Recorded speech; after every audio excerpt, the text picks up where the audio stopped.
Hey, my name's Ash. And I'm Callie. And welcome to Paved with Gold, the Eating Disorder Recovery Podcast. I would like to acknowledge the traditional landowners on which Callie and I are recording and extend the same respect to the traditional custodians of the lands from which you are all listening. Callie, today. Hi. Today. Hi. Today, we are going to be talking about social media and the role it plays in eating disorders. Yay! I'm so excited for this one, honestly. Yeah. It's just, it's a large portion Ready of it to is dig going in. to be raging.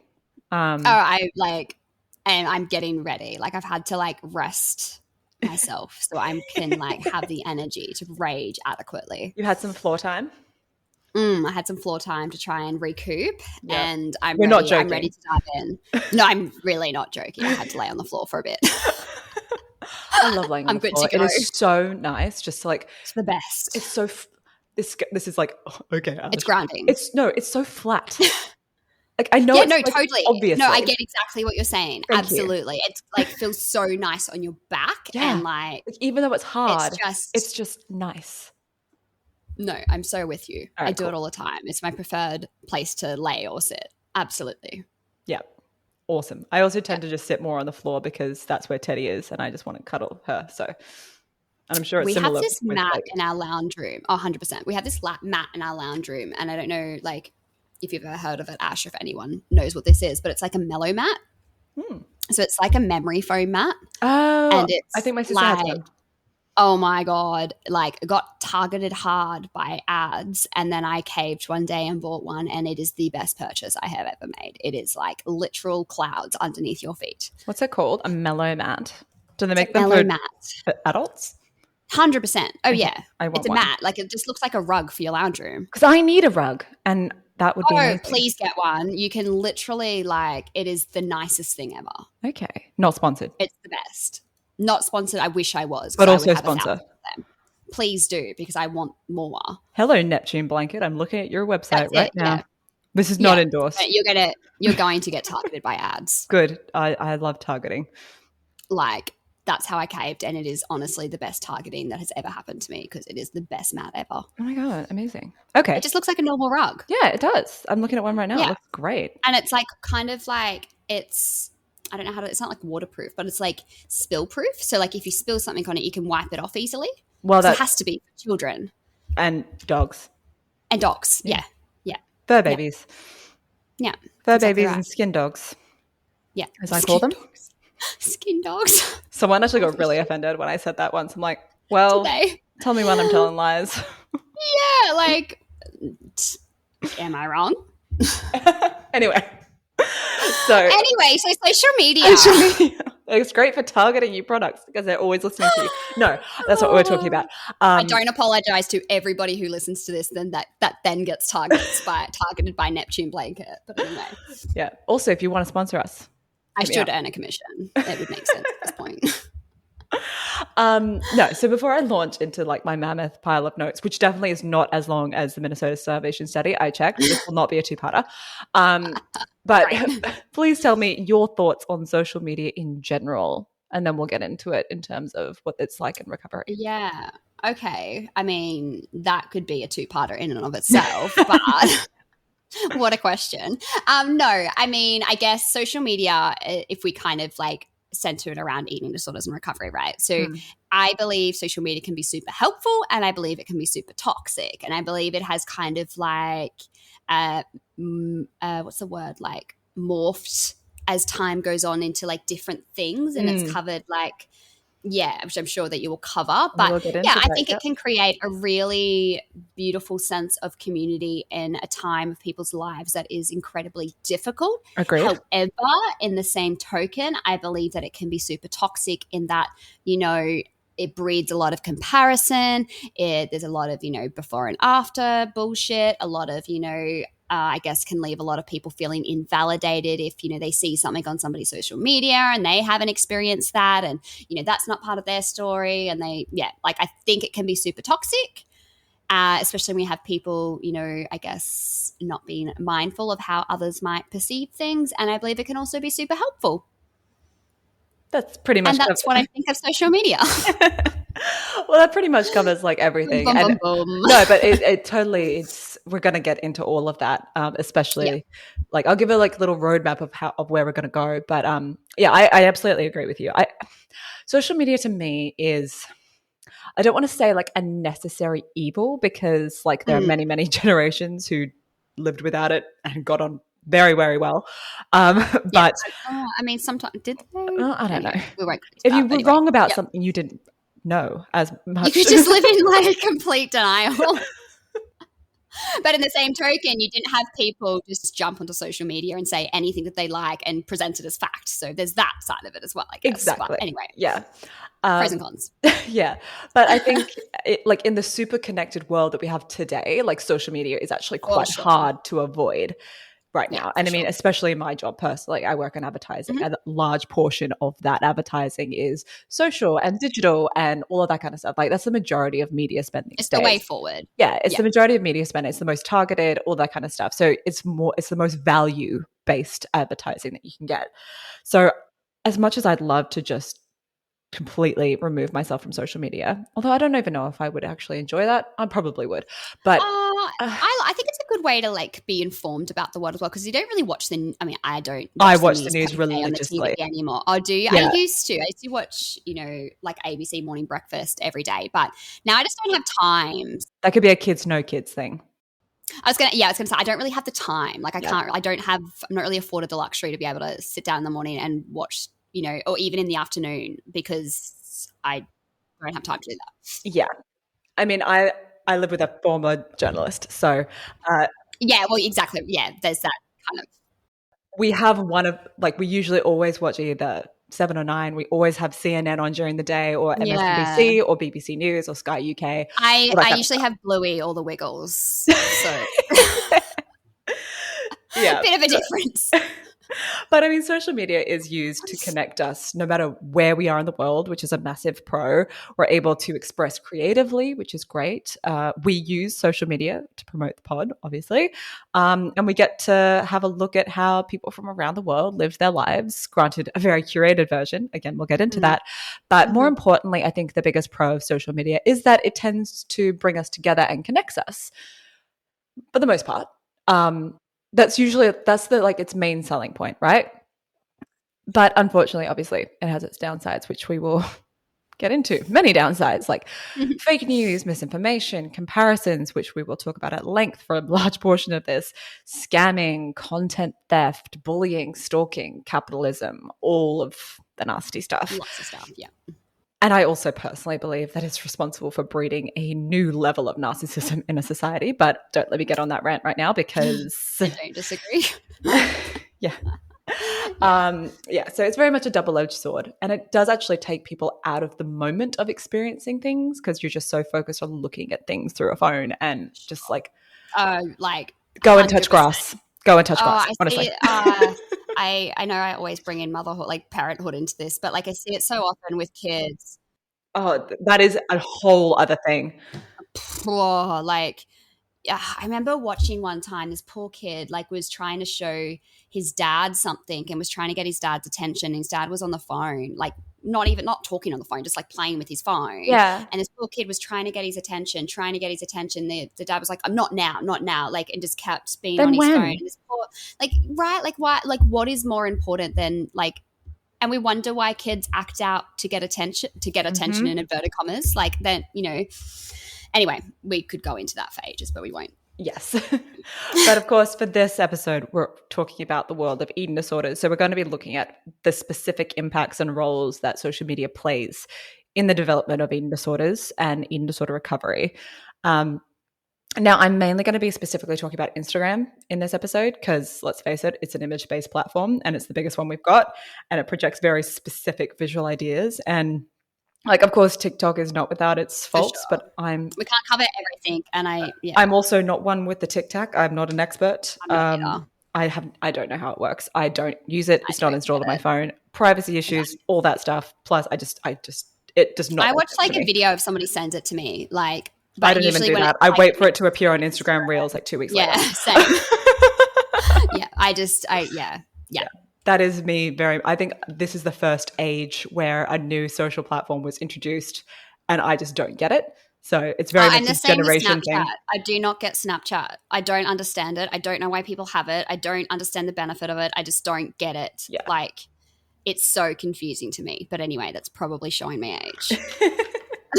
Yeah. Again, also showing my age, like Pinterest and Tumblr might get a mention in here as well. For Oh, for those who, sure. Yeah. if people still use Tumblr, I don't even know if they do. MySpace? MySpace is very much not a factor anymore. But MSN Messenger? AIM, Some people are like, what the hell are you talking about? I know. Remember you could rate your friends on MySpace? I remember the How top 8. cooked was that? Yeah, literally. And if somebody like was annoying you or you're in a fight with somebody, you'd like Drop take out of them the out of top the 8. top 8. Like how awful is that? Anyway. Yeah. If you know, you know. Anyway, but so first I'm going to do a quick overview. This is the roadmap for the episode. First, I'm going to do a quick overview of the general impact social media has on body image and eating ideals. And I'm not going to, like, there's so much to cover on it. And I've just, like, I'm sure we could have, like, other experts come in and talk about it. But for the basic research I've done, I've just sort of done a summary of the whole thing. And then I'm going to touch very lightly on the pro-Anna situation. I don't really want to talk about it because I hate it and it is awful, but I feel like I need to talk about it. Relevant. Yeah. Then I'm going to talk about the positive and negative role that social media plays in eating disorder recovery. And then lastly, we'll round up with a quick sort of tips on how to improve your relationship with social media. And don't worry, we will talk about the use of before and after photos in eating disorder recovery because that is necessary. Yay. And I have nothing to say on that. No, let's just skip over it. Not necessary. So trigger warning just now generally. I'll give it another one when we get closer to it, but particularly if the pro-Anna stuff is going to be triggering for you, I will, like I said, I'll let you know when we're there, but I'll only be touching on it very generally because I think it's horrific and I don't want to give any ideas to anyone. But yeah, I just feel like I need to put that out there. I also want to caveat this episode by saying I did a lot of research, but some of the research that I did use for this episode did primarily focus on women as the research subjects in like interviews and stuff. So please keep that in mind when you're listening. I tried my best to diversify the results that I was reading from in general, but that is also part of the bias of eating disorder research, right? At least for the next little while. But we'll do our best to cover as many groups as possible, but I just wanted to flag that. I don't think that a lot of this will be very specifically gendered, but I just wanted to caveat that a lot of the research I did look at focused on women when I'm just like, guys, come on. Be better. But yes, I just felt like I need to say that. Cool. So I know I'm probably stating the obvious by saying that social media has a pretty substantial impact on our body image. And that the image that is portrayed of quote unquote health and what is quote healthy is like it pretty much dictates what that is and body normity and all of that kind of stuff. And let's be honest, it's a very thin, able-bodied, white, I don't think that's wrong in saying, an affluent image. That's the image that is pretty much curated for us as sort of the thin ideal. Absolutely. If you go on social media, Instagram in particular, you will not be hard pressed to find those images, no matter. Oh, and if you see anybody who kind of like sways from that image, go read their comment section, and it will tell you all you need to know. Also, don't go read their comment section. But like also don't, 'cause it's really like awful and angering to be on. Or if you're in the place to go in and leave some nice comments there, it's a good idea. Do that. Absolutely do that. But don't stay around too long. But yes, you don't need me to tell you that this is what Instagram profits off, right? Creating this thin ideal. And when you think about it, as of 2023, 61.4% of the global population uses social media. And overall, social media is the highest among younger age groups. So right in that time when young brains are developing. So that's nice. So again, one of the main reasons why I felt like this was such an important topic to talk about. So as the National Eating Disorder Collaboration says, we know that there is a link between spending more time on social media platforms or engaging in more appearance-based related content on social media and the greater body image concerns and disordered eating among men and women. We know that there's that link. It's just, the more you interact with it, the more impact it's going to have on you. And we know this because obviously image-based social media, so let's just say it, Instagram, is all about creating this idea of what the perfect quote unquote life should be. That's what it's there for, right? And we talked about it.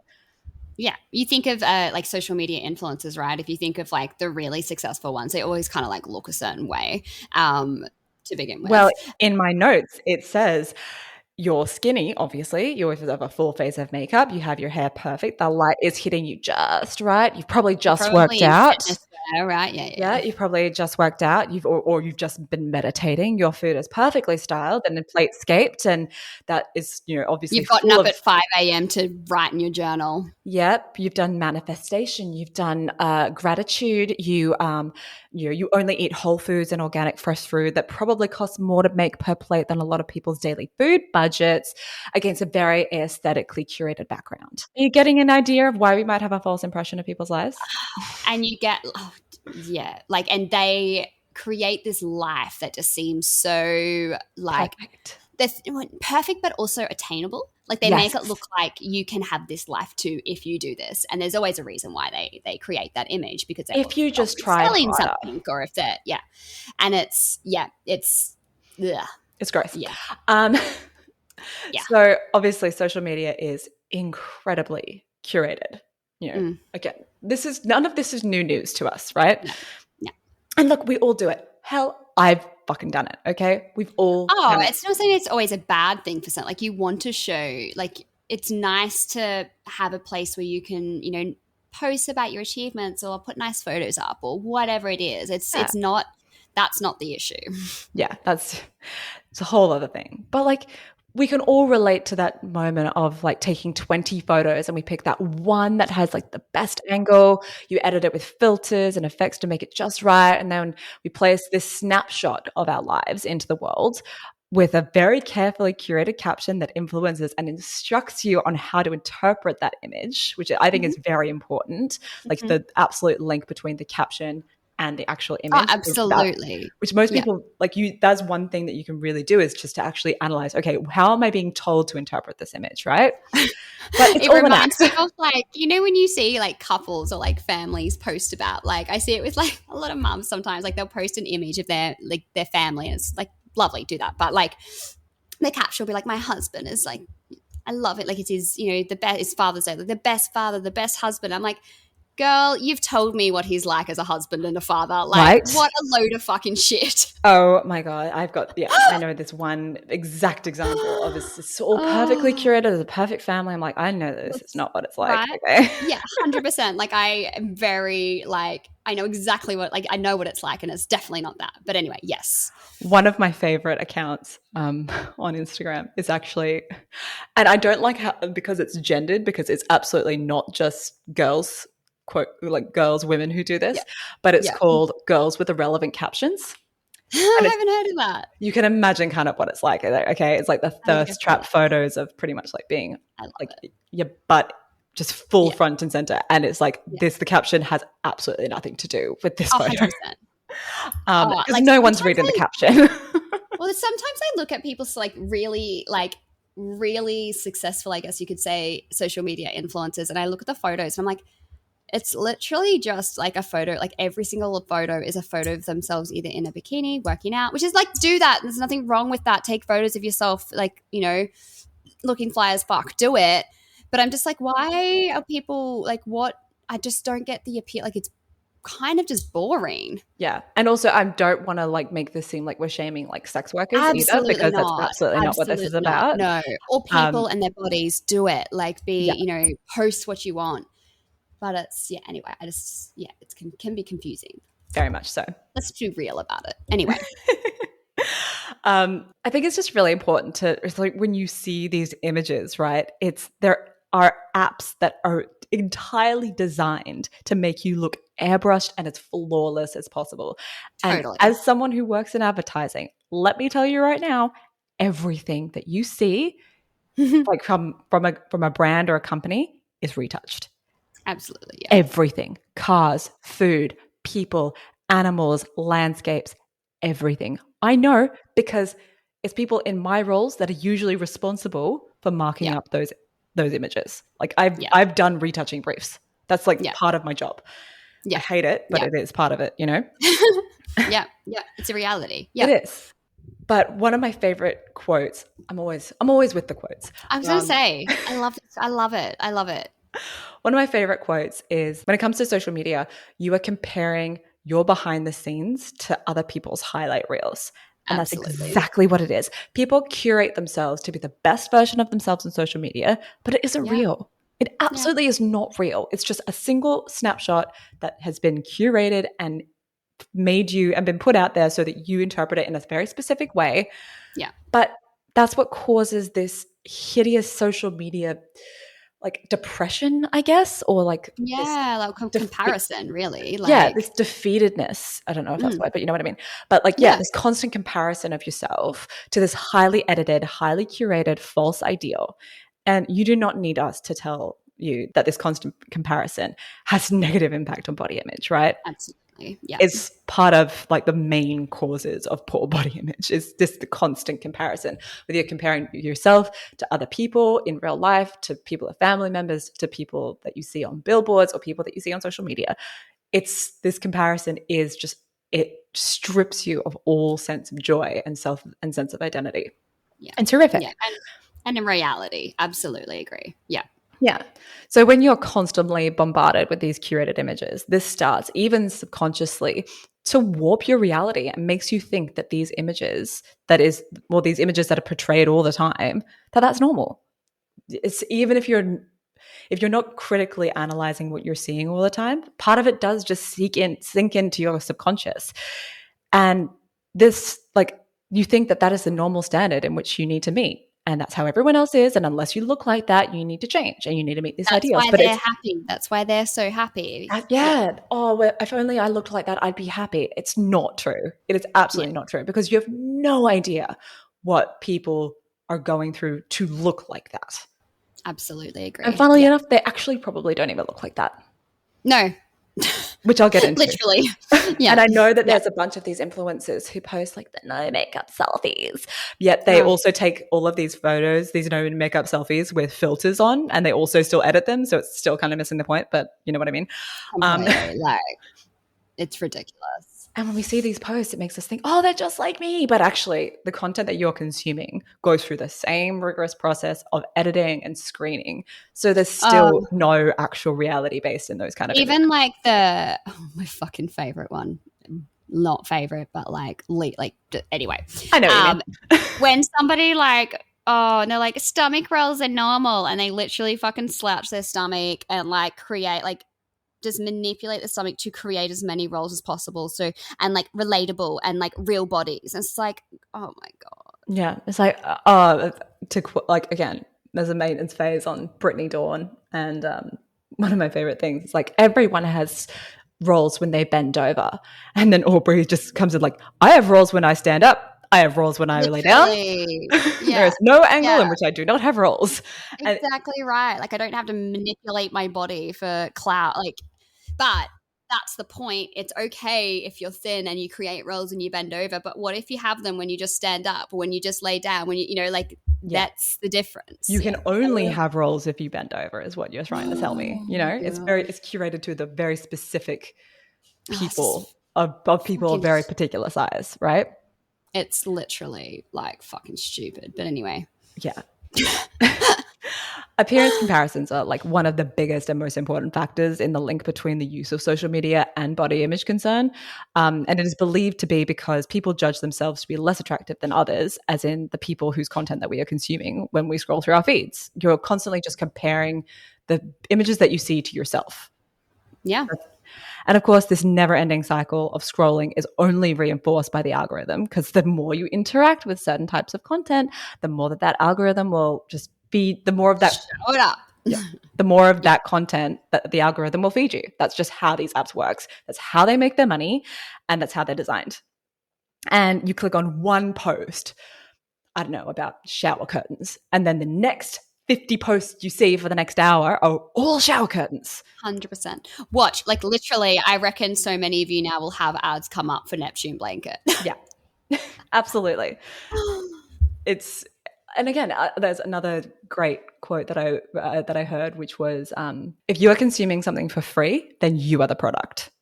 Oh, 100%. Yeah, absolutely. Because you're just a data mine. And I mean, this episode does not even get into the whole data issue and the data privacy and all that. So Yeah. that's all I'll say. Use a VPN. That's the last thing I'll say about that.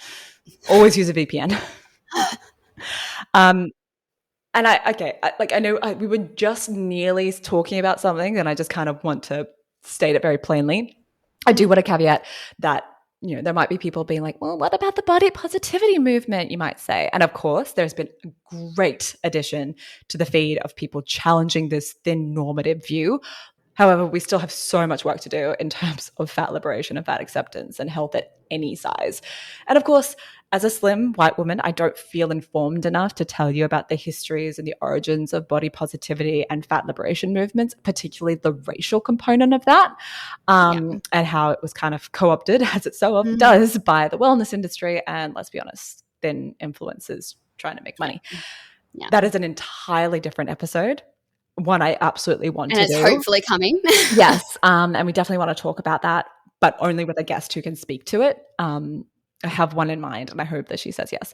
But I just wanted to put that caveat there because I recognize that is part of this space, but absolutely. I want to do an entire episode on it. So just keep that in the back of your mind. Yeah.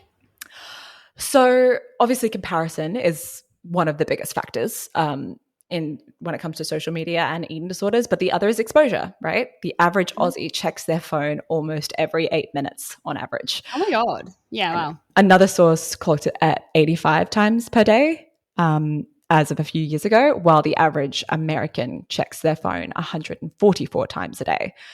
144? 144. Did I say 200? No, 100. Yeah, 144 times a day. Yeah. Now, obviously not all of that time is spent on social media, but it does account for about a third of our time spent online.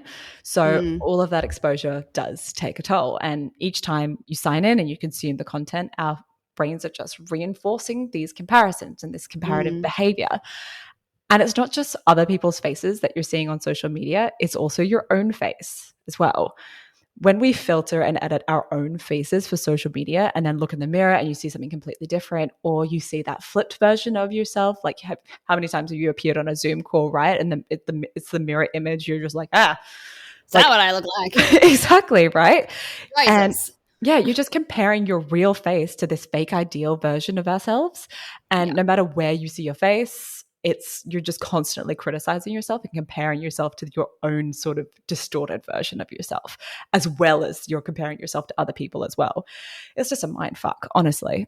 And like, it's not just the editing of photos either. Technology distorts the way we look.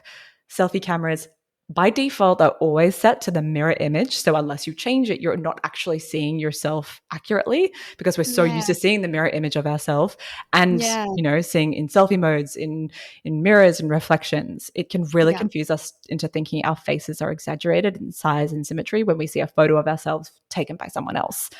And one study even found that selfies can distort facial proportions, making your nose up to 30% larger than it is, while making your lips look smaller and your face look longer. What? Yeah. That's shit I didn't even think about, to be honest with you. Yeah, I would not have even considered that. Yeah, so it makes total sense. Most selfies are taken from 30 centimeters away, whereas you really need to actually be taking it from 1.5 meters away in order to get an accurate representation of what you look like. And our arms just obviously do not go that far. Then it's no longer a selfie. Yeah, wow. Okay, wow. Yeah. Interesting. I know it sounds mad, but selfies and social media really do warp our sense of reality.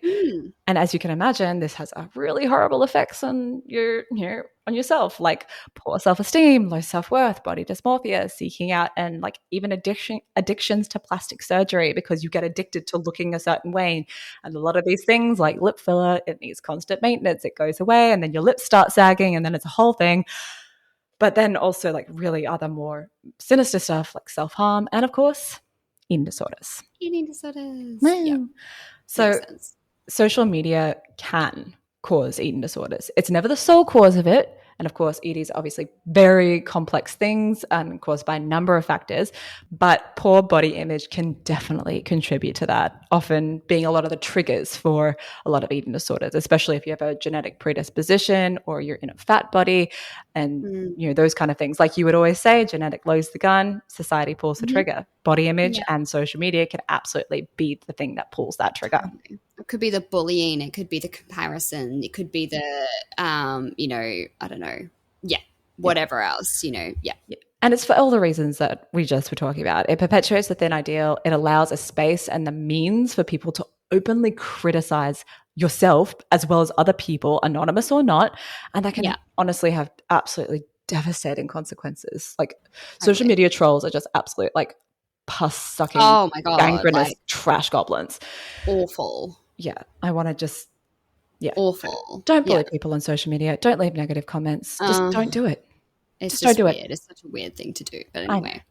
It doesn't make you feel good. Oh, I don't know. Like maybe it does for them. I don't fucking know, but it's weird. Yeah. But yeah, social media, it's constant, it's targeted, and it's addictive. Like, let's be honest, it is absolutely addictive. For sure. One thing I found particularly interesting, according to a study in the Journal of Computers in Human Behavior, it was the way that someone uses social media influences how social media will actually impact them. So our use determines its effects. So people who use social media to share their own original ideas and pictures are more likely to feel positively after using it. Although I would argue that it would also depend on the type of creator that is. I would imagine that a thin person or a white person or both would have a different experience of putting their own ideas and their own out there than a fat person or a black person or any other marginalized group. But that's my little footnote. However, people who primarily consume other people's content are at an increased risk for feeling depressed and suffering from low self-esteem. So if you're kind of just there lurking or, I don't say lurking, you know what I mean? Like mainly if consumption is your main activity, then you are at a higher risk for this content to impact you negatively. Yeah, that makes sense. Yeah. And of course, when you look at the core demographic of social media as well, there's a huge youth population. They're like, the main target for a lot of these platforms. Teenagers and young adults, you can't have this conversation without talking about them. So teens are using these platforms and consuming content at an age where they're developing their sense of self, their identity, their values. It's also a time when being sexually attractive and being appealing to others is becoming more important for the first time ever. And so in order to seem attractive, it's natural to want to look at those people who society deems the most attractive. It's a very easy bow to draw in this scenario, right? It fucking terrifies me, like, especially if you consider, like, what it then perhaps might lead particular youth to do use social media for, what kind of images might be posted and then who's looking at those images and, it's just fucking actually terrifies me. But anyway. Yeah. Not to mention as well, like literally just trying to survive high school and then wanting to fit in and be liked, trying to avoid being bullied. This image on an online platform, like it's not like you can school is hard, high school is hard, and you could kind of like go to school, come home at the end of the day and kind of leave it there. Like there wasn't like a space you had to then show up, but like now you've got like you go to high school, you come home from high school and it's on then it's online, then it's just it's so and all you're pretty much trying to do at this point is just trying to avoid being bullied. And we know the number one reason why kids get bullied is weight related. And when you pair all of this personal development, which includes physical, so like psychological, emotionally, biologically, and more like this moral development, when you pair all of that with the intense social and societal pressure to be thin and pretty and perfect, how are you supposed to develop a healthy self-esteem, people? Just like, and you are kind of like, you're learning, especially if we go into intersectionalities of like, perhaps, we look at people's, their upbringing, if we look at childhood abuse, if we look at like all of these different kind of like childhood trauma and all of these neurodivergency. And then you go online and like, I don't know, you're seeing the way that people live their lives, and perhaps they're living in this way and they're creating this image, and they look really successful and really happy. And well, I feel, I've gone through something really traumatic, and I just really want to feel that. I just really want to be successful. I just really want to be happy. So, they're creating this life by doing this. Like, so if I look like them, or if I act like them, or if I be like them, perhaps then my life can be like that too. And it's Yeah. Like, you throw a teen who's dealing with all of this stuff, you put them online in this world of Instagram where this ideal is being emphasized even more. It is yeah. no surprise that teenagers are at a higher risk for developing eating disorders. And it's no surprise that this time and all of these things that you consume when you're developing your brain can also lay the groundwork for unhealthy relationships with food and body image later down the line. Absolutely. Absolutely. Yeah. Again, Absolutely. I feel like I'm stating the absolute obvious here, and everyone probably is listening like, yeah, duh. But it's nice to have a conversation around it, right? Though, no, yeah, I think it just sparks conversation, and it sparks thoughts, and it sparks like continued conversation, which is really important. Having said all this, this is also no surprise that teenagers and young adults are also the primary audience for the way more unsavory parts of social media, especially in the context of eating disorders. Yeah. Yes, I'm about to talk about that part of social media. Yeah. I'm going to Yeah. skim past this as much as possible because I hate it. It's also not helpful for people if I talk about, this kind of stuff for too long. But if this is going to be triggering for you, the pro-ana communities, please skip ahead now for around 10 minutes or so, 10, 15 minutes or so. But yeah, so I'm going to talk about it. Pro-ana, as many of you have guessed, stands for, or many of you may know, stands for pro-anorexia sites and content. There are obviously, there are others that you may hear which are like pro-ED or pro-MIA, which obviously is pro-eating disorder and pro-bulimia, respectively. But I'll be using pro-ana as like an all-encompassing term to relate to all of them.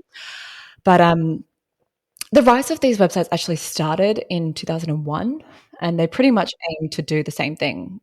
They all aim to do the same thing, which is glorify eating disorders and claim that they are a lifestyle and a choice, and that they are just something that is a good idea to do. These sites are just caverns on the internet where those with eating disorders or disordered eating can provide tips or encouragement on how to continue and maintain eating disorder behaviors. And many of those who use pro-ana sites often assume that they have control over their behavior. The primary viewership of these websites are between the ages of 13 and 25 on average, but of course they can skew older and younger depending on where you look. Look, it's not just my opinion, but it absolutely is my opinion as well, that these sites are incredibly harmful. They are predatory, and it's also extremely sad. I personally find them quite disgusting, to be honest, that they exist. They used to be very easy to find. However, thankfully, search engines like Google are fairly good at taking these sites down. And sites like Pinterest, Tumblr, and Instagram too are pretty good at tracking down pro-ana hashtags, but the internet is a wild west. So when one shuts down, two more pop up in their place. But I will say this now, do not go looking for these sites. I'm telling you, don't make me come after you. Don't go looking for them. Even if you're just curious, you don't know what you're going to find, and it may be triggering for you. You also might think, oh no, I'm fine now. Like, no, don't go, because they're just not nice. And these sites absolutely do not need any more traffic going towards them. Please do not go looking for them. I was going to say, I think what is really interesting, I think for a lot of people when they're deep within their eating disorder, right, like you do kind of like try to look for things that will, I guess, I don't know, like, because obviously there's a huge component of eating disorders not really being around, food and weight and shape and bodies and stuff like that, but it can be really big coping mechanism. So, deep within it, like a lot of people would go and, find or look for people online or even on Instagram to try and like help them with their eating disorder, right? Like you would actively almost try and trigger yourself. Yeah. Like, Yeah. and I think this is one of the major problems with, I guess, some recovery accounts that we see on Instagram. Like that's a huge, huge community, which I'm not saying is a bad thing that it's a community on Instagram, because I think it can be really helpful and done in a really great way. And we However, absolutely will get into it. totally. But I think it can also be done in a way that's super damaging, that's basically kind of emulates what these sites used to be, except in a more sneaky way, curated for Instagram, in, you know, for inspiration or like to help you along with your recovery. Oh, I'm just being real. I'm just, you know, representing a particular part of, you know, what living with an eating disorder is like. And it's like people will actually actively look for these accounts or follow these accounts and then go on these accounts because they're obsessed with checking these accounts to, you know, Compare. inadvertently like trigger them, right? Trigger themselves or compare themselves. And, you know, what are they doing? What are they up to? And, you know, some of these accounts will be like, oh, trigger warning, you know, if you're in a vulnerable place, don't follow. Well, fucking like, as if a trigger warning is going to stop people from looking and following. Like Yeah, they have an exactly. eating disorder. It breeds comparison. Like just do not like, yeah, it's horrifying to me, and it's really like something I think is super present. Like I remember back when we were unwell, Ash, like, yeah, you kind of I think you were going to touch on it at some point, maybe like Tumblr. Like for us, it was like kind of Tumblr and like, Yeah. you know, Pinterest was a big Pinterest one. and Pinterest and all those sort of things. But now it's actually just Instagram, and it's kind of has inserted its way into the recovery community, framing it is recovery content, and Yeah. it's super like dangerous and horrifying. Yes, I will absolutely get into that because Great. that's exactly it. Mm. But before we get there, like there is a big distinction between the pro-ana communities and recovery communities, 100%. In fact, they are the antithesis of each other, but everything's a spectrum, right? There are some crossovers. The pro-ana movement particularly, like they encourage starvation and it absolutely neglects the negative consequences of it. Whereas I think the pro-recovery sites 100% do highlight negative consequences to things. We were chatting to Izzy last episode where you know she was talking about I make sure I tell people what the downsides are because eating disorders are not glamorous, right? Whereas pro-ana sites, they mask this as if this is like a normal lifestyle, you know, like being vegetarian. Oh, I'm pro-ana. No, it's not the same thing, guys. It's not the same thing. Absolutely not. Yeah. Like the content that these types of sites and these accounts do is like they include tips on what to eat or what not to eat, really, like diets, quote unquote, to try. Like I say diets because it's basically just hardly like lame creative ways on how to eat as little as possible. Links to caloric value of food, thinspo photos, either of celebrities or purely like emaciated bodies, and just methods on restricting appetite. It's gross. A complete cesspool of just Yeah, it is so dangerous. I liken the addiction to these sort of sites is kind of the exact same as a young person who might get radicalized by far right or far left politics or terrorist groups, right? I think they are very, very similar in their ideology and the way that they target vulnerable people, and they create a false sense of community where they're the only ones who understand and they're the only ones you can trust. And it doesn't happen overnight either. It's very, very slowly for sure. It just gets more and more ingrained, and the more you sort of get radicalized on these thoughts. Yeah, it kind of reminds me of like, you know, like Andrew Tate's like followers and, you know, like young, I guess, men who, you know, perhaps they've been bullied at school. They're boys, like they're not men, they're boys. Like that's who he predominantly targets, who maybe they're being bullied at school, and take back your power. Like, you know, you can change your life. And like, what does that look like? It's, you know, that's how it happens. Yeah. Or one girl, you know, rejects you because she doesn't like you. And then it's like, well, all women are bad. This is how you're meant to treat them. Yeah, well, that's, you know, that's not, though. She should not treat you like that. She shouldn't have made you feel like that. That's not okay for you to be made to feel that way, when actually, like, she's well within her right to reject you, and you should just cop that and leave her be. That's a whole other thing. That's it, yeah.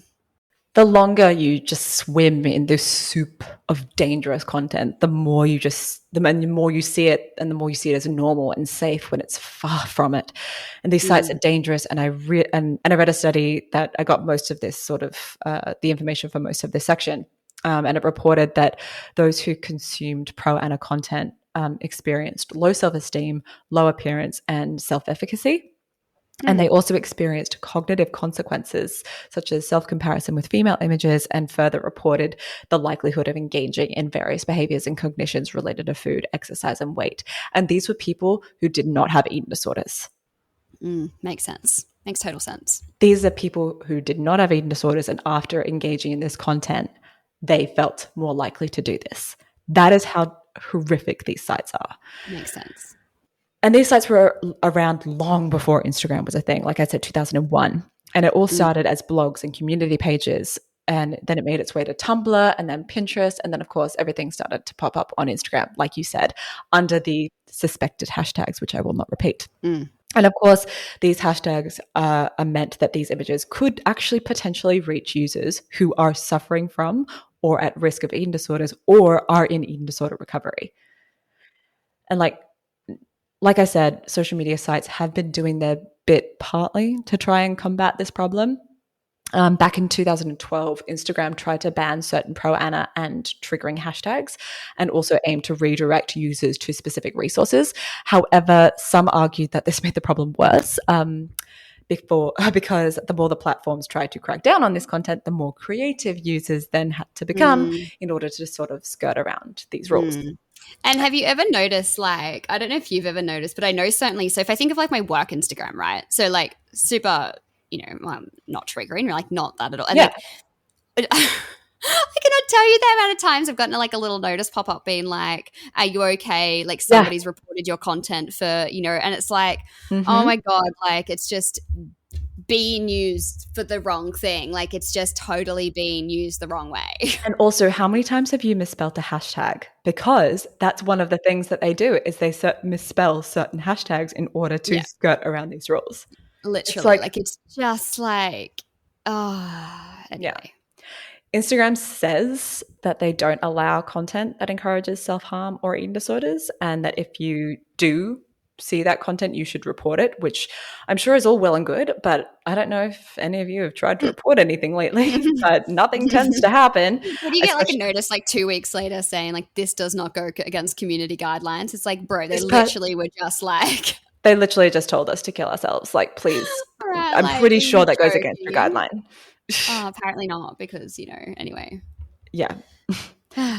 And back in 2021, Instagram announced that they were working with expert eating disorder institutions, we all know the ones, to provide, quote, more expert-backed resources when people search for eating disorder-related content, expanding our work with experts to help inform our policies, and collaborating with community leaders to help them create and share positive, inspiring body image content, end quote. But Instagram also says that they are working to, quote, encourage positive body image, push back against weight stigma and harmful stereotypes, end quote. And if I may borrow a phrase from our Lord and Savior Aubrey Gordon, have you asked a fat person? I am pretty sure that Instagram does nothing to keep fat people safe from hate online. In fact, more often than not, they're the ones whose content gets flagged and gets reported, and they're the ones who get punished. Literally, I was looking at, like, I'm not going to say any names. I don't want to, like, target anyone. I don't want to, like, but, like, incredible person I follow on Instagram. So incredible. And, like, they literally just got engaged recently, and the fucking comments. Oh, like, I know the one that you're talking about. Dared to exist in a body. And I was just like, why the fuck, like. And they're amazing. Incredible. Fucking adore them. Like, incredible. And, like. And the content is just so happy as well. Oh, like they're just showing up, and because they're like literally just existing, like literally existing, and yet then we get called bullies if somebody dares to like criticize somebody for something like actually problematic. Mm-hmm. Like, when you call that behavior out in the comments, then you get flagged for your account's being a bully, and it's like, are you fucking like on a different planet? Yeah. Like, Yeah. So la, la, la. yeah, I'm aware that they've put out that Instagram and has put out statements about this stuff, but And I'm also aware, yeah, look, I'm also aware they're still working on with, some leading organizations. Like, this is still a work in progress. So like, look, let's watch and wait. Let's see what happens. But at the moment, yeah. I'm yet to see any change, especially when some of Uh, the organizations that they're working with mm, sometimes mm, often are perpetuating problematic themselves. anti-fat bias as well. But I can't get into that right now. Anyway, Anyway, you don't want to be cancelled. no. Of course, you don't have to be engaging with pro-ana content on social media for these platforms to have a negative impact. It could still be following accounts, and like, it doesn't have to be pro-ana specifically, right? It could still be following accounts or content on hashtags that are feeding or exacerbating symptoms of your eating disorder. Exactly what you were talking about before. This could be following Fitspiration instead, or following influencers that have very restrictive habits, or bodybuilders or bikini body competitions, and comparing themselves to photos of Clean extremely, eating and yeah, wellness. yes, comparing themselves to photos of extremely thin people, or influencers or celebrities, like, or even, and this was in the study that I read, which I actually can also relate to because I used to do this too. Mm, Scrolling through Instagram or Pinterest, which was mine, for hours on end to visually consume the foods that you wanted to eat without actually eating mm, them, which obviously only makes you crave these foods more. Like, and they were usually the primary foods that I would eventually use when I binge. It was, it's, yeah, you don't yeah, have to be consuming pro ana content in order for for the similar, for the content that you're consuming on Instagram to have very similar effects, right? totally. Agree. Yeah. And again, the problem with social media in its essence as well is that you can leave comments on this kind of content. And when you see these incredibly thin people and celebrities in particular who have access to personal trainers, diet pills, and weight loss injections, and personal chefs, and plastic surgery, all of that kind of stuff. You see comments Mm, absolutely affirming the way that these people look, like, oh, you look amazing, or teach me your ways. yeah. And it just reinforces that thin ideal, like we were talking about. And if that person is active in an eating disorder, the person who, is Yeah. in those, like, who's actually posting this content, those Yeah. kind of comments fuel the person on the other side of that photograph with its positive reinforcements. It doesn't even need to be a celebrity. It could just be someone like a bodybuilder who's probably going through some sort of disordered eating in order to look like that. And that Mm, all it does is perpetuate that by having those comments there, right? yeah. Yeah.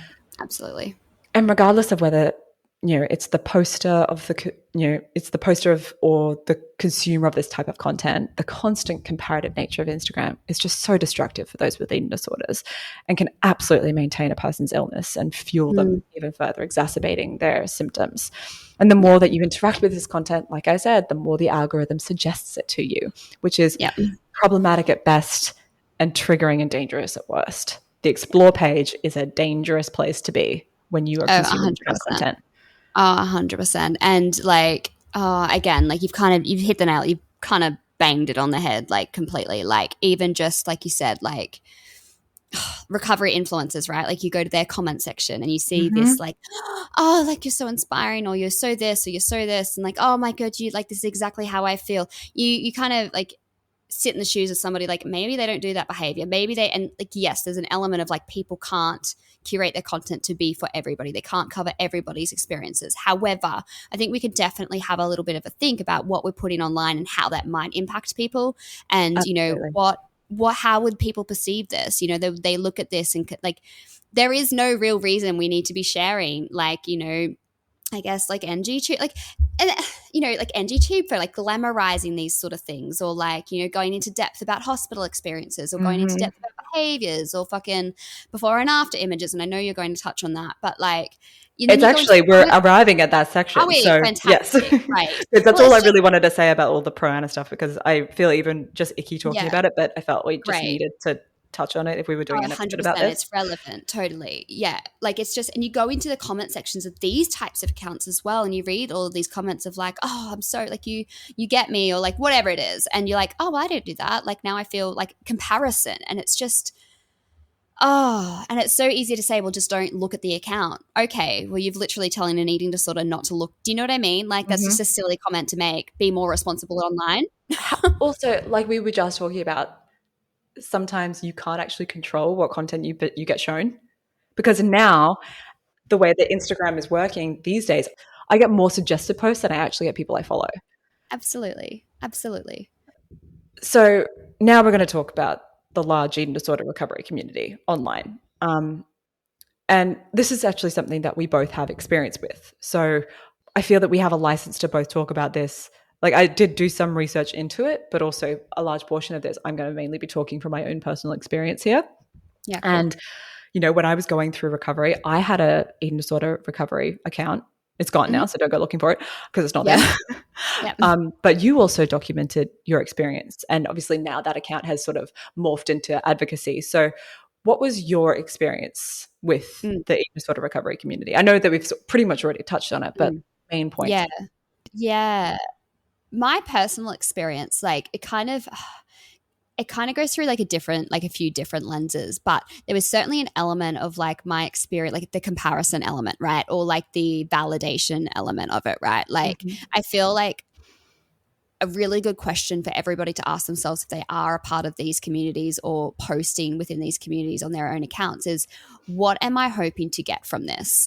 Because Yes. a lot of the time, right, like you post it, like, let's be honest, you might post it for validation. It Mm-hmm. might be so somebody can validate, which isn't wrong. Like, we all, like, that's a very common human want and need. But Especially if however, you're not getting validation from anyone else. totally. But what benefit is that, especially within this kind of community? So, my personal experience, definitely, like, I will put my hand up and say that, like, some of the shit I used to post was absolutely like inadvertently for validation. I was going through some really fucked things, and I could find people online that I could relate to. Mm-hmm. And that was both really comforting, but also like sometimes really, I guess, perpetuated my illness as well. Like, I and then there was also the element of like feeling like I had to show up a particular way.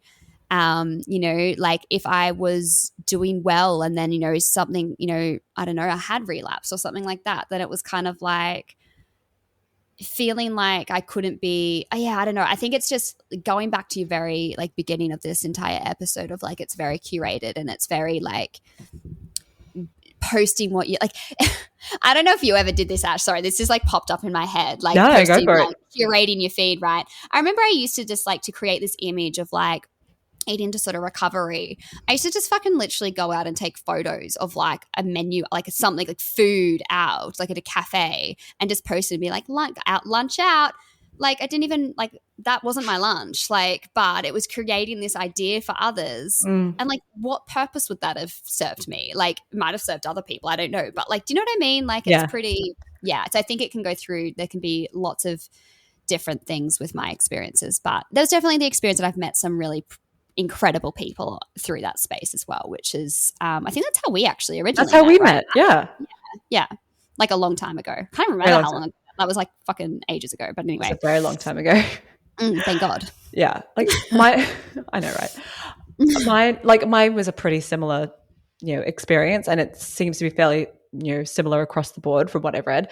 So for the next section, like I said, I'm going to be using my own personal experience, but I'll mainly be referencing a paper from 2017, which I read, which was by, and I apologize if I get your name wrong, Elizabeth Aikett and Kyla Booth from Penn State University and University of Pittsburgh, I'm assuming respectively, called, quote, Recovery and Maintenance, How Women with Eating Disorders Use Instagram, end quote. Again, apologies for the cis female only reference here.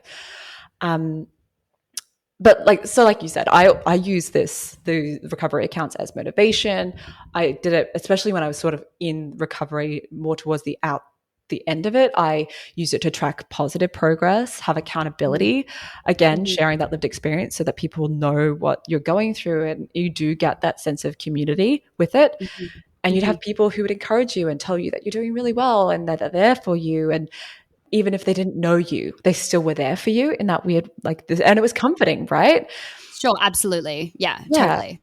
And I also found that it was a decent way to learn about recovery. I think I mentioned this on our Izzy episode, was it was a way to learn about recovery and see what it was all about from people who were actually going through it, but especially from people who had actually overcome their struggles as well.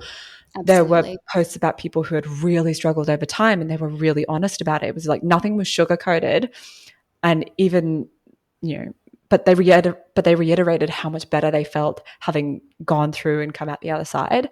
And I Yeah. think that to me was the really powerful thing. And it's also like part of the reason why group therapy is such a thing in Totally. Yeah. disorder treatment as well, is because again, it's that collective experience, it's lived experience. If you haven't gone through it, there's no way that you really know. And I know that might piss a lot of professionals off, but it's true. Like, unless you've been through it, you don't know. Absolutely. Yeah. It's fact. Yeah. Can't And argue that. and like that to me was just like the really powerful thing. And when you have these recovery accounts, it also adds a little bit more reality back into a feed that when I was unwell, it wasn't as curated or as Yeah. styled. And it was showing kind of what a really quote unquote healthy meal was.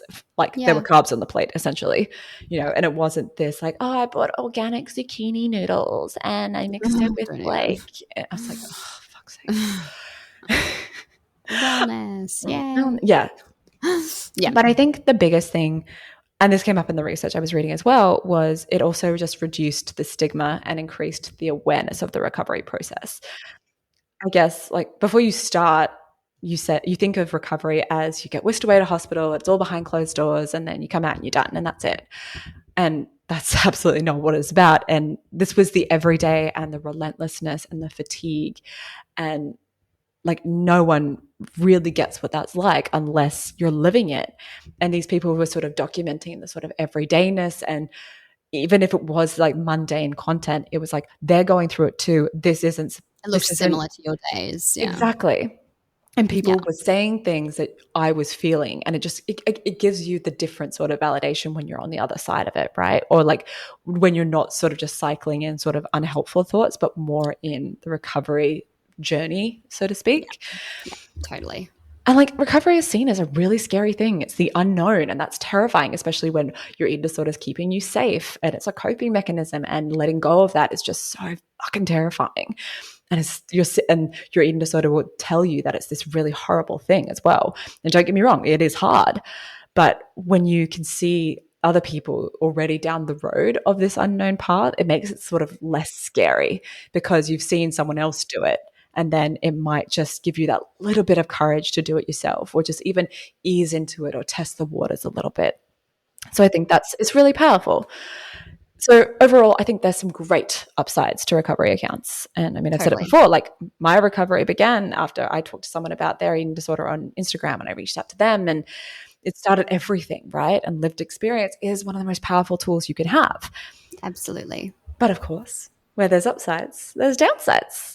Yay. So depending on obviously the level of recovery that you like, where you're at, and especially the level of recovery that the people you're following are at, it has the potential to be triggering always, especially if the person behind that account relapses or engages in behaviors, or especially if they've been following them for a long time and then you see them like slowly slipping. That can be really hard, but it's especially hard if it's one of those accounts that says it's in recovery, but it's really not. You all know the one I'm talking about. Yeah. And like we've discussed this before, Callie, about some people recover at different rates, and there'll be people who are ahead of you and people who are behind you on your journey, and you just have to use a little bit of discretion as to what's helpful for you and what's not, and when it stops being helpful and when it's time to disengage. Sometimes that can be really hard, especially when it's part of this community that you feel is really helping you. But at the same time, you also don't want it to become a crutch either, because I think the thing to remember, stuck there. Yeah, exactly. And the thing that, you really do need to remember is that it's hard because it's social media and these are just faces on a screen. But no, these are real people behind these accounts. People make mistakes. People mess up, especially when it comes to eating disorder recovery, right? People will relapse. And depending on how much these accounts disclose, you may get, detailed accounts of how these mistakes are made. The trick is to know when you've moved ahead of where those accounts are at. and knowing what is helpful to you and what is not. And if it gets too much, honestly, just mute them or unfollow them. What purpose is it serving? It's not. You just kind of have to take inventory on a case by case basis oftentimes.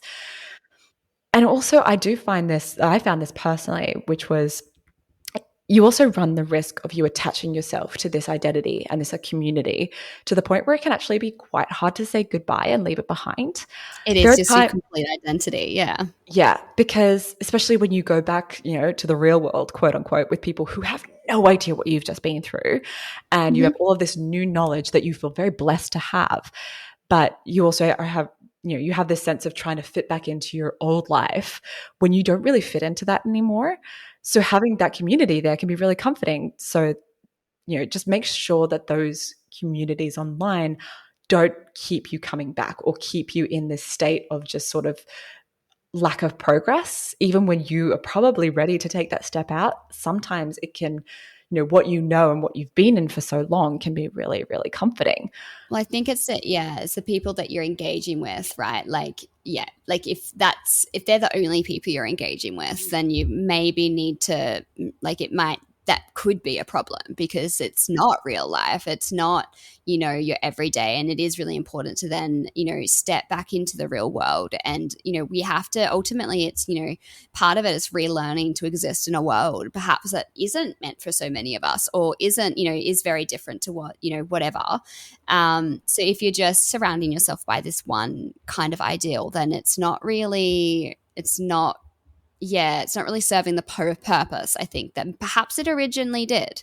And I mean, which is I get really it because life fucking sucks sometimes and life is hard, especially like I've talked about this before in our recovery maintenance episode about like being back in the workplace and all hearing all the diet bullshit. Totally. Whereas people in these sort of recovery spaces, they know not to talk about those sort of things.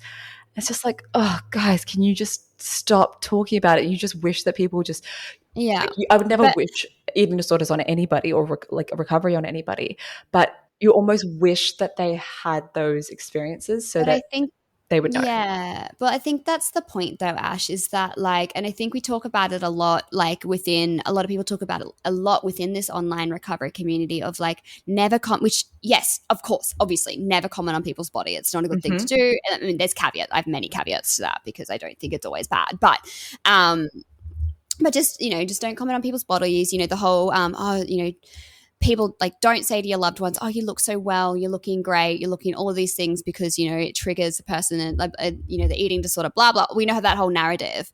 But also like, I think it's really important to actually have the conversation with somebody around like, but also that's the real world and you can't actually censor the real world and there will be triggering things all around and people will comment on your body. People will say you're looking good or they will say you're looking better. Or they will say that and you have to at some point take the reins back from that and be like, okay, so what are they actually saying here? They're not saying that I'm, like actually the reality of that because the person saying it isn't saying that, oh, you look like you've gained weight. You've looked like it's what they're saying is that thank fuck you don't, you're doing better. Like, or you're, I'm so happy to see that you're not whatever it is, like that's going to happen. So if we just have this blanket, like stay within this curated community of like, do not ever comment on these things, don't hear those things, don't have people say these things to you, then you're going to exit into the real world and have somebody say this to you or experience something like that and fucking spiral.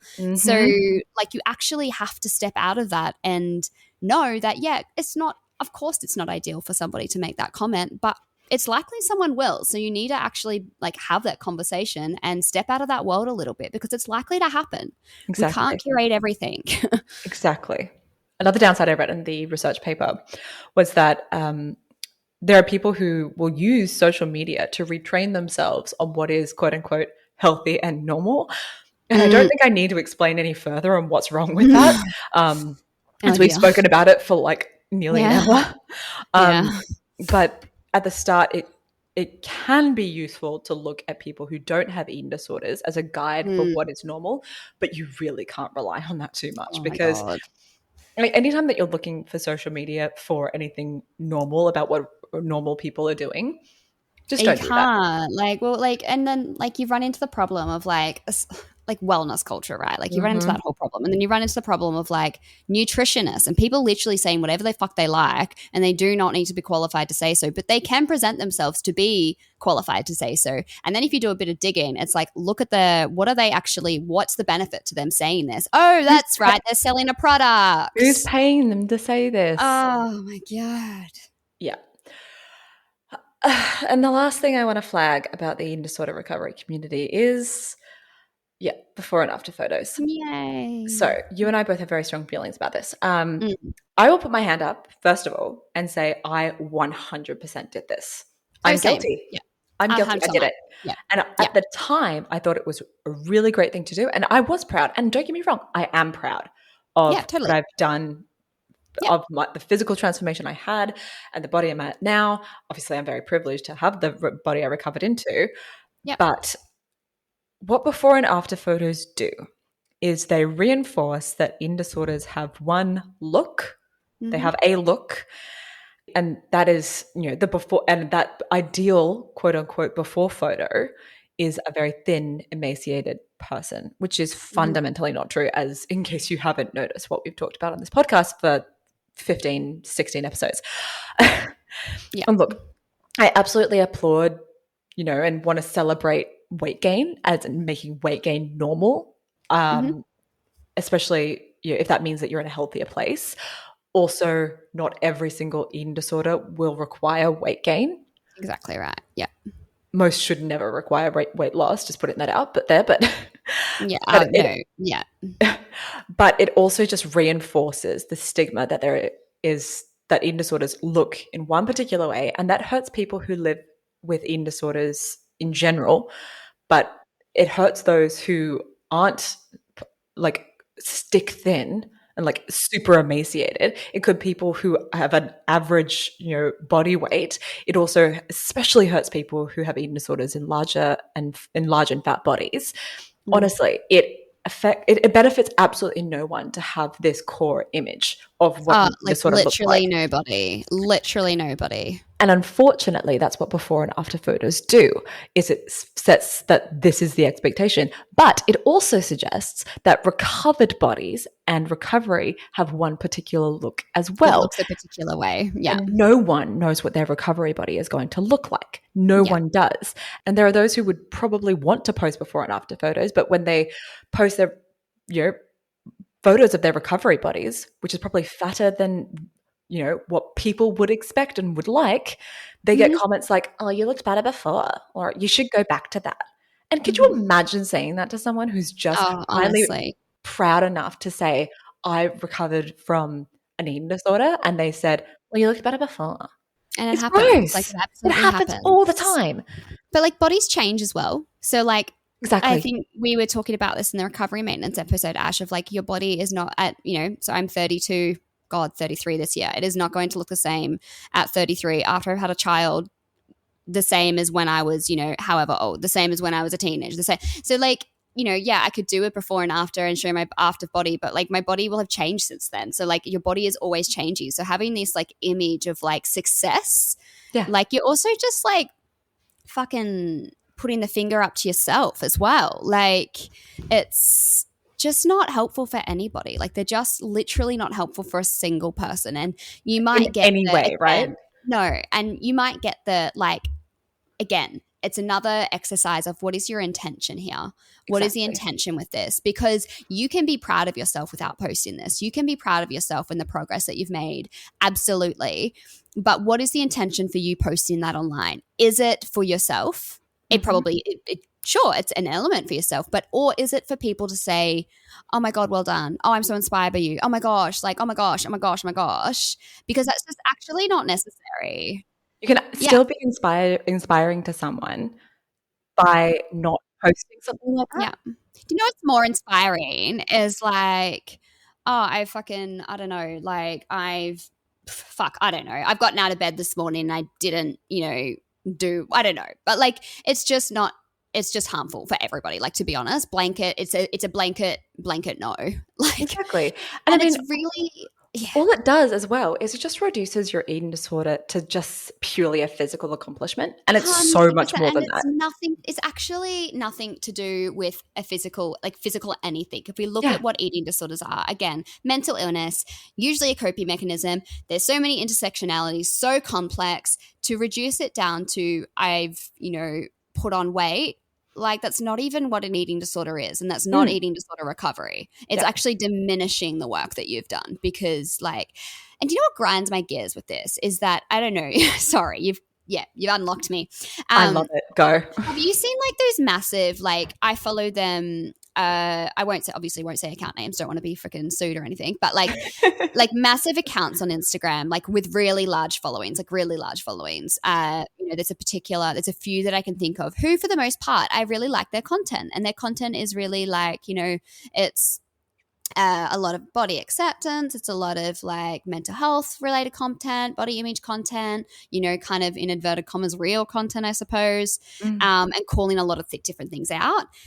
And they're fucking still are posting before and after photos to like their fucking millions of followers. And it's like, surely you know by now. Surely somebody has told you. And actually, somebody has told you because I've read the comments, and your response to them is, but I've had people tell me that it really helps them. So I'm going to keep doing it because I've had a lot of people tell me that it helps them. Okay, so what about the people that it's harmed? Do Yeah. they just not matter because it's helped a few people? I'm sorry, if you've harmed one person, you've harmed a lot. You've harmed one too many, and you need to stop. And I'm pretty sure the people that you have harmed with that, they either don't say anything or you've blocked them after they have criticized you. 100%. Oh my God, yes. Because God forbid they've left a comment that isn't positive on your feed. And like, I don't have room for negativity. Yeah. Oh, I can't take criticism. It's not even criticism. It's just being like, hey, can we be a bit more mindful around this? Because it is triggering for people. It's not a good thing to do. It's pointing out that you're actually doing some harm. And it's the same. And if we like talk about these before and after, sorry, I'm really on my fucking like soapbox here. But if we think about before and after photos too, and think about actually like the sneakiness of these images, right? They don't just include these typical, like when you think of a before and after photo, we think of these two images beside each other, right? Mm-hmm. But like it's actually so much more than that as well. We think about these videos of people showing themselves crying or in a hospital bed or like in a really like distressed state, and then videos of them like, I'm all happy now and look at my life now. That is also a before and after.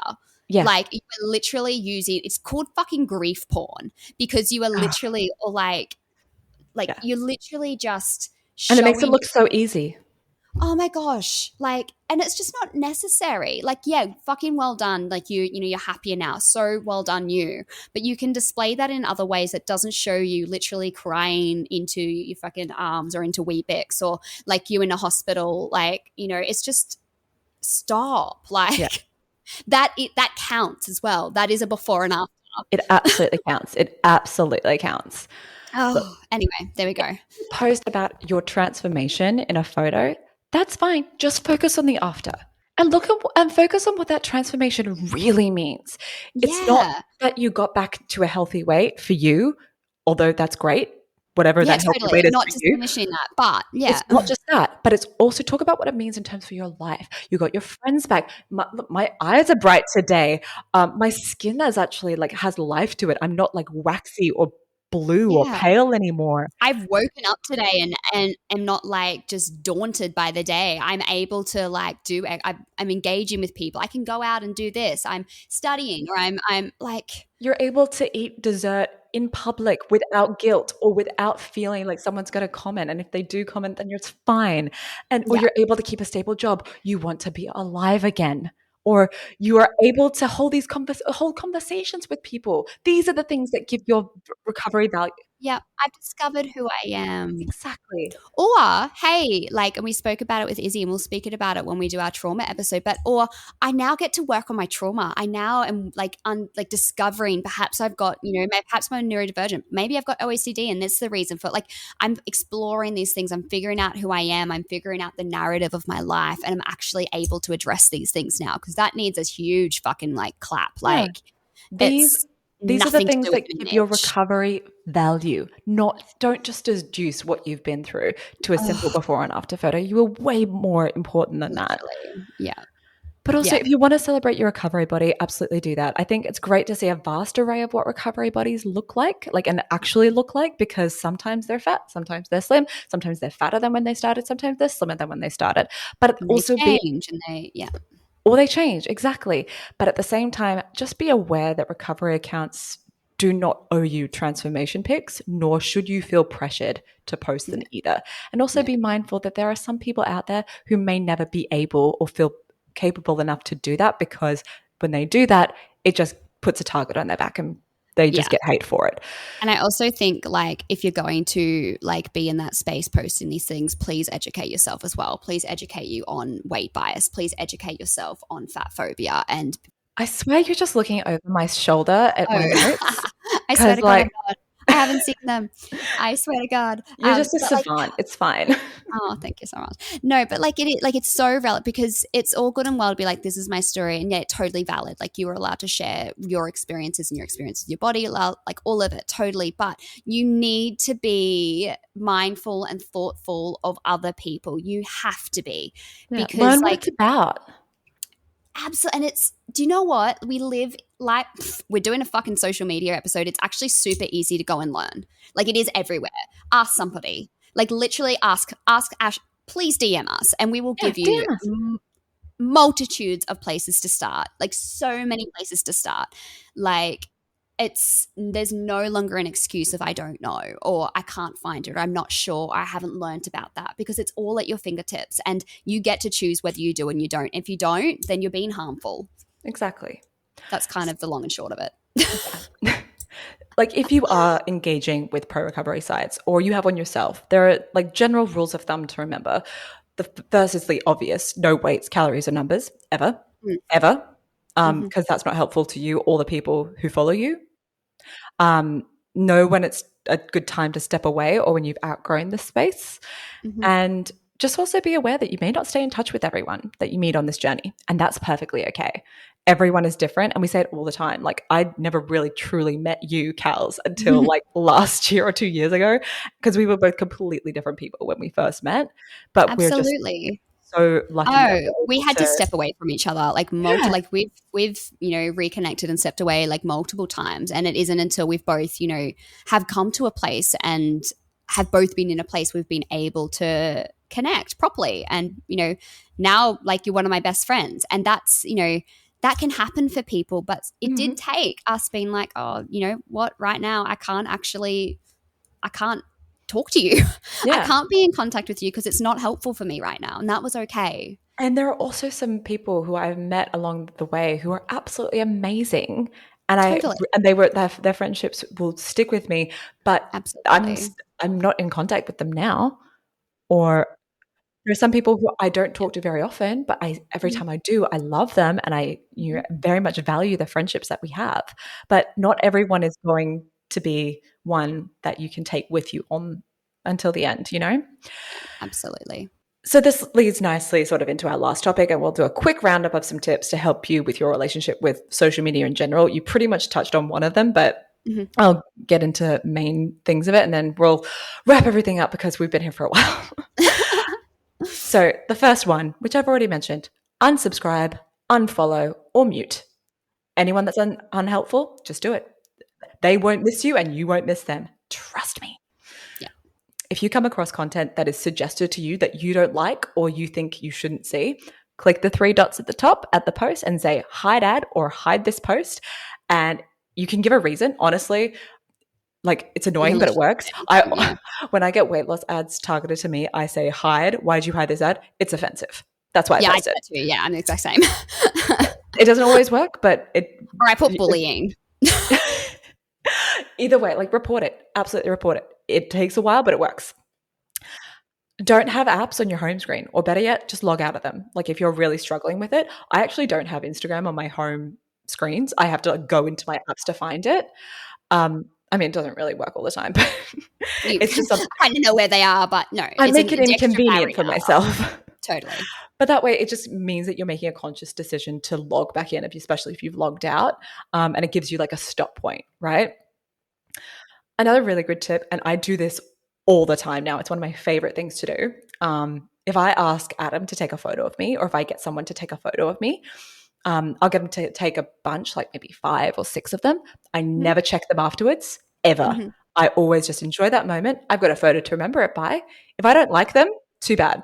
Like sometimes Yeah. I barely post like photos on my personal Instagram anyway, but if I do, I just pick from the ones that I have. And if I don't Yeah. like them, well, that's my face. I can't do anything about it. Literally. And you just keep like, I never want to keep checking them to make sure I get the right shot, because you'll never be happy or satisfied. And you're just taken Yeah. out of that moment as well. Yeah. I was gonna say, like, it's just kind of boring. Yeah. Oh, honestly, one of my biggest things when I'm at dinner and stuff is just to see people like taking like the selfies, and they'll take like Oh, I 10 of them, can't. and then they look at them and then they just go back and do the same thing again. I'm They like, want more taken. Yeah. you look ridiculous. I'm sorry. Like, You look please just ridiculous. enjoy dinner. Enjoy where you're at. Yeah. Absolutely. If like you're feeling like you're really spiraling with social media and you just can't stop, get someone to change your password for you or delete the apps altogether. Honestly, when you have to go through like multiple things of reinstalling and then logging in and then putting your password and two-factor Take authentication, that always step. that's a very side note. Always have two-factor authentication on all of your social media platforms. Always. Never have them without it. Okay. Because turn it on, cows, honestly. I Because have if it. you I don't get even know logged, if I have it. I think I have it on. No, I do. yeah, if you log in, you I have to never log get a out. text message sent to Oh, you. yes, I do. Yes. Always have that on, because people will try and steal your identity. Anyway, Oh, um, please don't. but you can, like, another bit of advice, which I think we could all use, is just limit your screen time. I think we all could use to step away from our screens every now and then, and especially when it comes to your phone. It's super easy to get stuck in the scroll, right? Like, it's just, Doom and it's scrolling, to right? just cognitively take, like, fuck, and throw your Yeah. phone away. Exactly. Of course, you don't have to remove social media altogether. It's just checking in with yourself and remembering why you're using it and why you're Mm, scrolling, and to really taking a critical eye to what you're seeing. Like, really, why am I, what, if you see a photo, say, okay, what has been edited? Just because assume everything has been edited.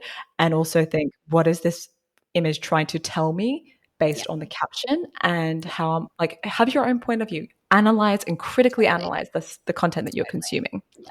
Yeah. It's funny. Like, I have a rule is that if I'm around my daughter, if I'm around Blake, we're not allowed on our phone. And if like one of us are on our phone, I'll be like, Drew, get off your phone. Like, we just are not allowed on our phone around Blake, because I don't want her seeing, like, again, I said at the beginning, like, she's discovering the world for the first time and doing things, like, and she doesn't want to look over and see mum and dad with their faces in a bloody screen. Mm-hmm. It's just not nice for her. And so I try to really tap into that value a lot. And, Awesome. then in saying that, sure, like when Blake is in bed and Drew and I go to bed, for fucking sure, we have like a half an hour of just laying there on our phones and sending each other memes and scrolling, because it's kind of like decompressing, and we've had a tough day. We've either, been working all day or been parenting all day, and it's nice to, but like, it's just having that awareness, right? Absolutely. Absolutely. You already touched on this, but diversify your feed, right? Seek out creators that defy these Instagram ideals. Change your algorithm so that you are suggested with the content that enriches you and not keeps you cycling in a negative way. One of the things I really want to do soon is that we're going to put up a post or a bunch of people on our stories of our favorite people to follow. And cool. Yeah. Awesome. so you can check that out on Instagram at Paved with Gold Pod. But yeah, absolutely. Like, that's one of the things that we love to do. Also, if you find a creator that you love, go on to their followers and see, Yeah. or the people that Yeah. they follow, and start diversifying your feed that way. Yeah. It's mate, sorry, I was just thinking, I think like I've got an anecdotal story for every point you put up, but like, it was just funny as you were saying that. I was thinking of Drew's feed. Like, his Instagram feed is literally just fucking hilarious, like, because he just likes it to watch funny videos, and so literally his entire feed is just funny videos. And if something pops up that's like too serious or too something, he's just like, how did that get on there? And then he scrolls past and on to the next funny thing, and he goes back to laughing. Like, that's literally his entire Instagram feed. Because that's what he's curated. We need more of that, honestly. Oh, it's so funny. So those are sort of the main tips. Do you have any other ones, particularly for like parents of teens or young people and things like that? Like, I know that you mentioned like making sure that your parent, like as a parent, you don't Yeah. have your child looking over to you constantly glued to a screen. Is Yeah. one of them. Any Yeah. others that come to mind? I mean, look, that could be another whole episode in and of itself, I think, like the risk there. But like, if you do, like, I think if you do have a teenager, like, honestly, monitor your child's freaking social media, Yeah. like, intake, because it can be a really dangerous, awful world. And you might be, yeah, like, mum's ruining my life, but I would rather have my daughter say that to me rather than have to deal with something bigger later. Yeah. They'll tell That's you that it's an invasion of their privacy, but what do you think the people on the other end are doing? exactly right. Like, teaching them about that, I think it's just so important. And there's a lot of resources that I can try and find at some point, and we can put it up on our Instagram maybe at some point, Ash, around that, like children and social media, because it's such a huge topic. Like, it is such a huge topic, and something we do have to be so aware of, because there are so many, like I said, it's terrifying to me. Like, there's so many predators, so many freaking. If you post your children on social media, be on private and analyze within an Absolutely. inch of its life the people who follow you. And like, don't get me wrong, like, I had to go through and privatize my account. I had to do a lot of learning around that, and like, I had to make my account private, because I was like, fuck, like, this isn't about me at all. Like, I had to really analyze that. And yet now I do have a private account where I will post my daughter. Like, I will never post her on my public account ever. Because I have to, like, it's my job to protect my daughter. That's one of my main jobs. So I think it's very much being aware of that. And I think that's applicable to a lot of people, even like later on in their lives, right? Like, have a think about who's following you, what, content you're putting out there, who's following you, like,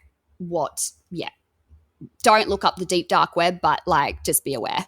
It's scary. Anyway, so there's probably a whole lot of things, but I guess, I think you've summed it all up. Like, you've given some really incredible tips. I think the only other thing I would add for both people engaging in like recovery kind of content on Instagram, and for people putting out recovery content on Instagram, always remember that person, unless they are a professional, then that's awesome. Then, you can kind of, be more informed in that way with their account. But for a lot of recovery, like influencers, I suppose, they're not professionals. They are not qualified to be giving advice. They're not qualified to be, telling you what to do or like informing your recovery. They are not qualified. So please just be mindful of that if you are relying on them for your recovery, or if, they are giving out advice, because they are not qualified. And actually, it's really unethical and dangerous. And it makes me like, honestly, just like cringe sometimes, because I know that so many of them would be getting messages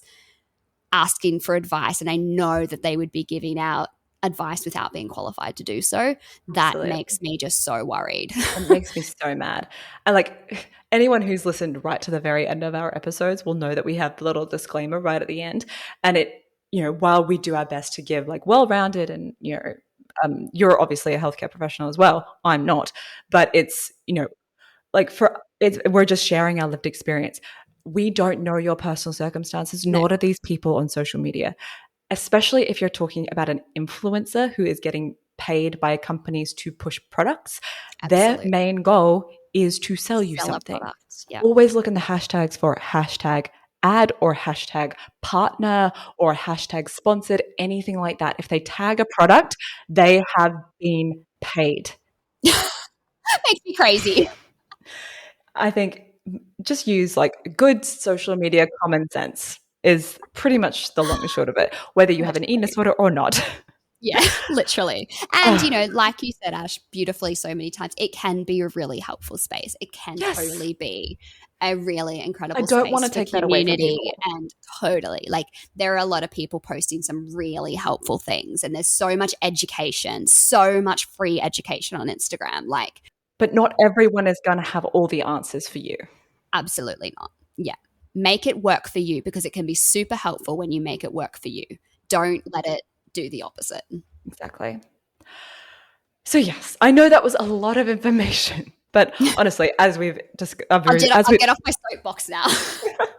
As we've discovered, there is like honestly so much to talk about this topic, and I hope that you all found it useful. I think when it comes down to it, social media is here to stay, for better or worse. So it's all about how we change our behavior to keep ourselves safe online, because it is a wild, wild west.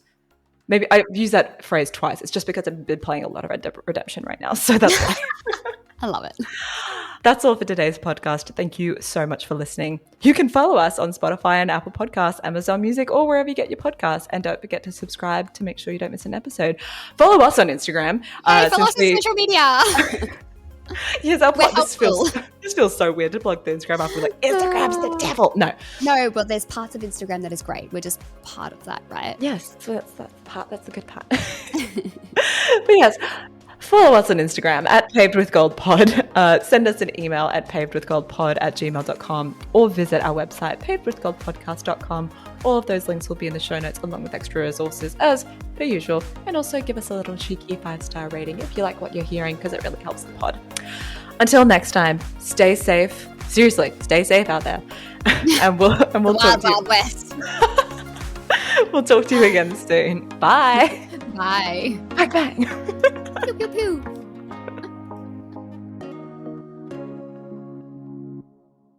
This podcast is general in nature and has not taken your personal circumstances or medical history into account.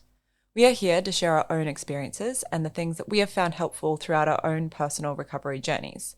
Please remember that each person's journey and circumstances are different, and not all of the information contained in this podcast may be relatable to you. It's important you consult your own GP or recovery team to seek out tailored advice before making any important decisions relating to your own health and recovery process.